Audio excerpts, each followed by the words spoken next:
This video is brought to you by Blessed Be God Boutique, maker of Catholic fashionable apparel, handmade accessories, and more. It's certainly been an eventful few days, but the news continues, and the news of the church continues.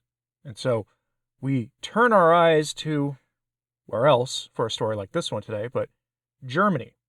Once Catholic Germany, and then once vaguely generically Christian Germany. A country that has never really recovered from the Protestant so-called Reformation, a country that has never really recovered from the horrors of the 20th century. In fact, in the mid-20th century, when the church was wrestling with Vatican II, it was the German bishops and German priests and German seminarians at the council who helped derail the Vatican Council. Vatican II happened the way it did because at the end of the day, there was a lot of guilt about things going on in the world in that century. And the effect of the German church on the hierarchy and on the church more broadly, it continues to be felt today.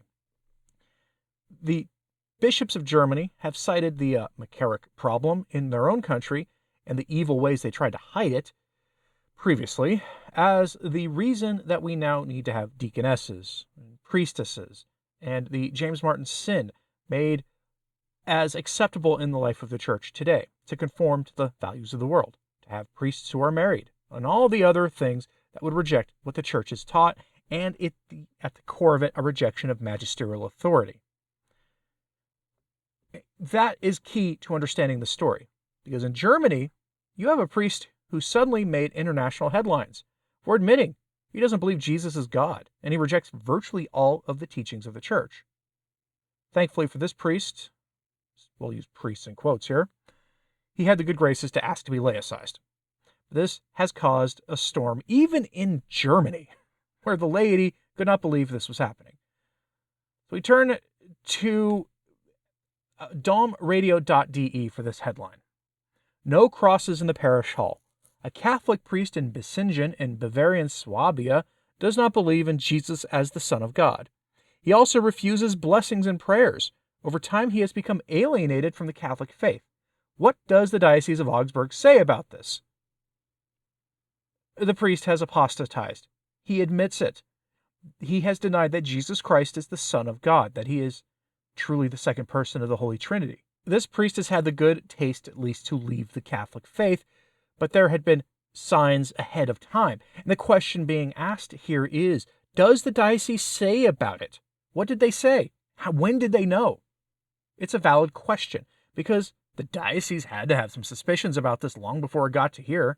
You know, laity complained to the chancery when their bishops or their priest stops acting like a priest. Chancery officials probably would notice this whenever he checked in with the chancery, whenever he'd go to the offices for some run-of-the-mill daily thing involving his parish. The bishop tends to visit parishes once in a while.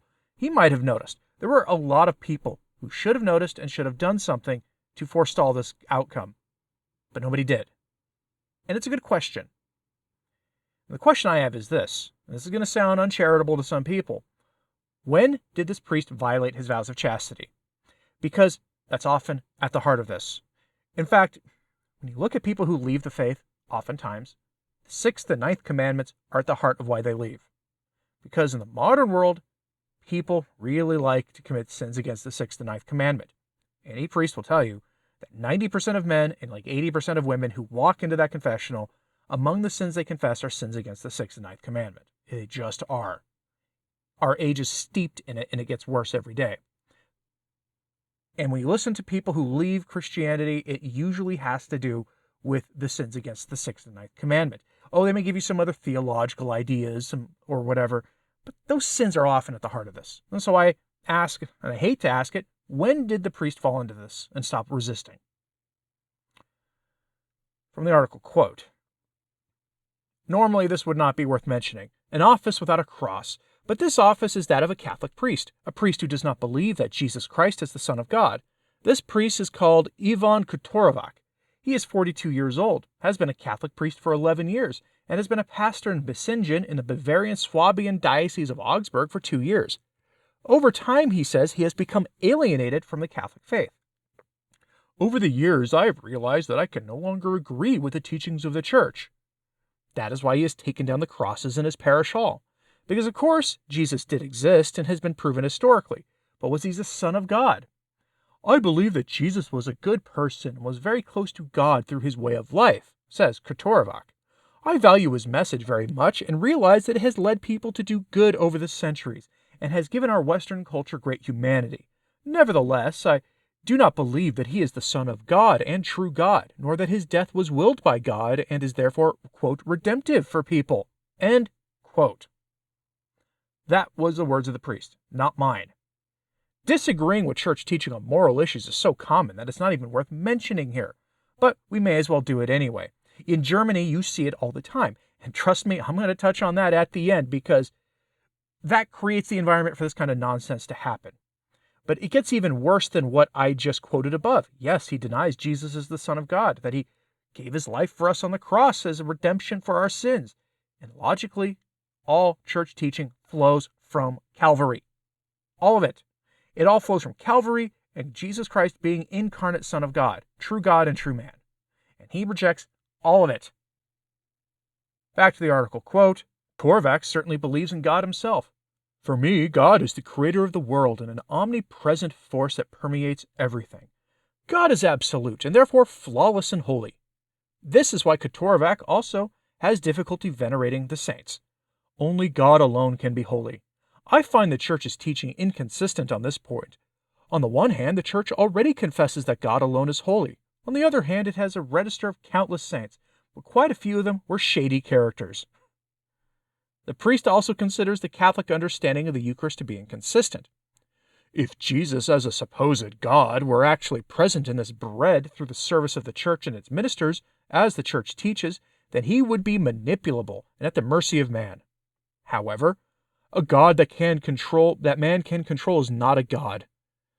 Kotorovak therefore also rejects blessings and prayers, as well as intercessions. Regarding the regular reading of these, the priest says, at some point it seemed to me as if I were God's superior, who assigns him tasks at the beginning of the new week in the Sunday service.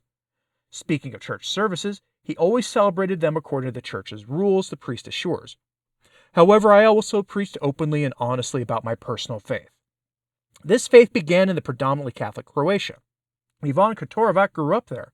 His home parish was liberally run by the order-like Palatin community, he says.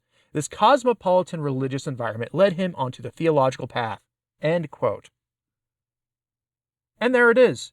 Modernist religious orders who disregard the actual faith led him out of the church. Who is surprised by this? But also, he preached openly about his beliefs. So again, how did the diocese not know? How?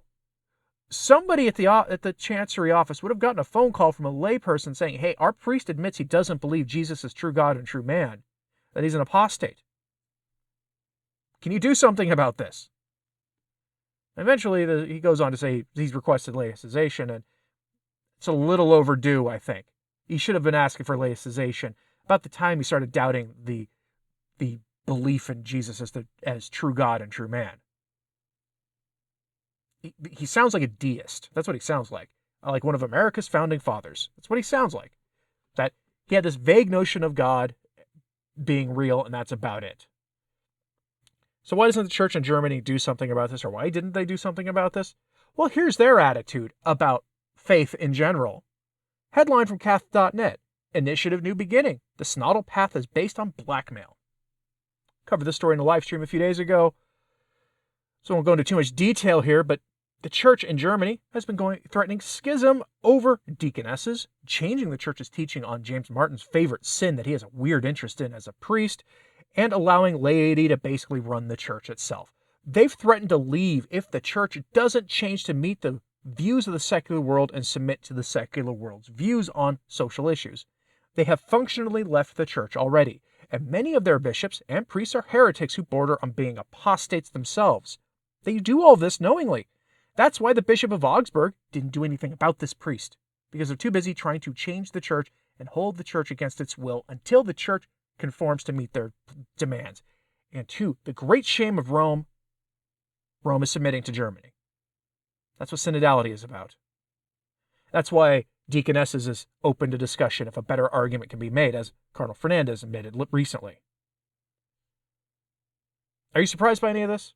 Are you surprised that a priest in Germany, of all places, would fully admit that he's not even a Christian anymore, that he just has this vague idea of God? Let me know what you think about this in the comments, please. Hit like and subscribe if you haven't, it does help. So does sharing this on social media, that helps too. If you've ever thought about supporting the work of Return to Tradition, now is a great time to do so. Links to Patreon, Subscribe Star are in the description box below, or you can hit that join button. Helps keep these daily messages coming. As always, pray for the church. I'm Anthony Stine. Ave Maria.